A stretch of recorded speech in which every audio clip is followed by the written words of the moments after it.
ભોળાનાથે માં ભવાનીને આશીર્વાદ દીધા છે કે તમને હું એક બીજો પુત્ર આપીશ કે જગતનું કલ્યાણ કરશે અને એના દ્વારા માં પાર્વતીનું પૂજન થશે, એવું ઓળખાણ થશે કે આ તો આના માતાજી માં પાર્વતી છે.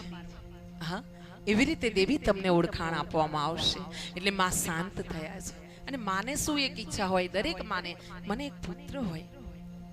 અને દરેક માં જ્યારે પુત્રને ગર્ભમાં ધારણ કરે ને ત્યારે એક જ ઈચ્છા હોય કે આ પુત્ર મોટો થાય, ખુશ રહે, એનું નામ થાય, જગતમાં સારી રીતે માણસ બનીને જીવી જાય. એ ક્યારેય ન વિચારે કોઈ માં કે હું ઘરડી થાઉં ને મારી સેવા મારો પુત્ર કરે, આવું ક્યારેય ન વિચારે કોઈ માં.